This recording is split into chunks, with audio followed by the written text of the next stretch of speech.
Nearly $300 million worth of this popular tuber ends up in the landfill.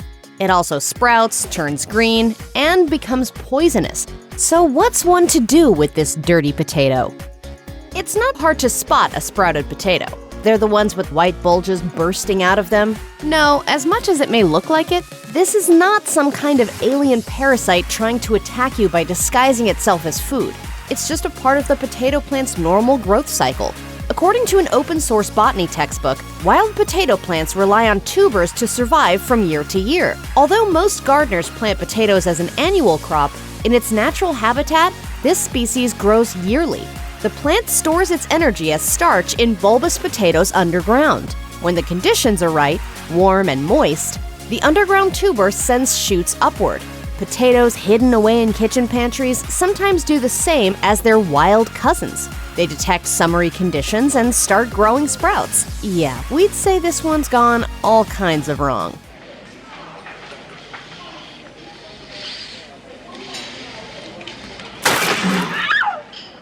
I'm a zit. Get it? Potatoes also sometimes turn green when under certain conditions. According to John Seymour, author of The New Self-Sufficient Gardener, this is because potatoes are scientifically classified as stems rather than roots. That means they can produce chlorophyll, which tints them green when exposed to light. This is not the same as sprouting, although potatoes can both sprout and have a greenish hue at the same time. It's tempting to buy potatoes in bulk. They don't have a reputation for spoiling quickly and can be a lot cheaper this way. But Michigan State University recommends only purchasing the number of potatoes you can use in 1 month. The tubers can keep for longer depending on their freshness, but this way, consumers know potatoes won't sprout before they can get them in the oven. When you're in the produce aisle, check each potato carefully for nicks caused by farming equipment. The vegetables you choose should be free of bruises, injury, and mold. They should not show any signs of greening and have no sprouts on them. Seeing the green sprouts on potatoes makes it tempting to pop them in the soil. Seems like they should make more potatoes, but that's not always the case. A University of Minnesota guide says to only plant certified seed potatoes. These are not seeds, but rather small, disease-free tubers. Using them ensures vigorous plants and a high yield at harvest. It also keeps gardens healthy. Pathogens hide in tubers. Diseases that affect potatoes will also take a toll on tomatoes, peppers, and eggplant. Finally, supermarkets do not intend for people to plant their potatoes. They may treat them chemically so they'll stay dormant. Some gardeners use a technique called chitting, which means purposely sprouting seed potatoes before planting, according to The New Self-Sufficient Gardener by John Seymour. It reduces the days until harvest time.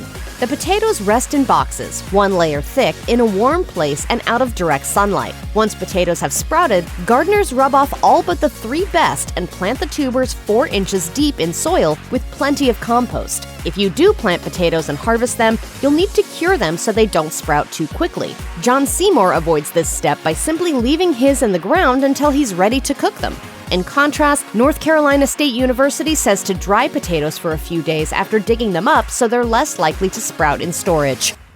Now that sprouted potatoes have invaded your kitchen, you want to get rid of them. You can't bring yourself to throw them in the trash, though. It seems like a waste of good organic material. And there's your hungry compost bin in the backyard. The EPA says that vegetable waste, like potato peels, is fantastic for composting, although they don't specify anything about sprouted potatoes. The agency does recommend checking everything that goes into the compost for disease.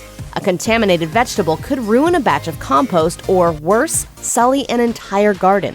Thriving Yard recommends you do not compost your sprouted potatoes, as they can be vessels for bacteria once sprouted. If you do want to compost your sprouted potato, freezing and then adding it in will likely prevent the spread of any diseases by the tubers. To eat or not to eat sprouted potatoes? That is the question. Rest easy. The National Capital Poison Center says, the highest concentration of solanine is found in the leaves, flowers, eyes, green skin, and sprouts. The lowest concentration is found in the white body of the potato. In other words, as long as you cut out the eyes and sprouts, your mashed potatoes shouldn't be toxic. Okay, here we go. I think the potatoes are just about done. I'm just gonna give them one quick whisk here. Be warned, baking, boiling, and roasting will not reduce potato toxicity. You can only achieve that by peeling them and cutting off any affected areas. Green potatoes are goners. Even after peeling, they still have high levels of solanine. If you are unsure if a potato is safe or not, the best course of action is to chuck it. That being said, sprouted potatoes are a large source of food waste, according to the Daily Mail. Many cooks see a sprouted potato and throw it out instead of taking the time to remove the growths. This results in nearly $300 million worth of potatoes rotting in landfills. That's a great argument for spending a few extra minutes with your peeler. The planet will thank you. Your garden was especially fruitful this year, or there was a fantastic deal at the supermarket.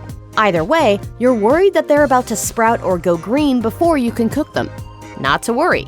Using up those potatoes won't be hard. Penn State University says that with some preparation, potatoes can go in your freezer. Freezing whole, fresh, or baked potatoes results in something less than appetizing, but there's another alternative. Whipping up and freezing industrial-sized batches of mashed or cut potatoes means fast, delicious meals when you're in a hurry. Freezing cooked potatoes doesn't noticeably affect the taste or texture. Another option is to cut spuds, pre-bake, and freeze them. Score! You've just prevented food waste and done meal prep in one fell swoop.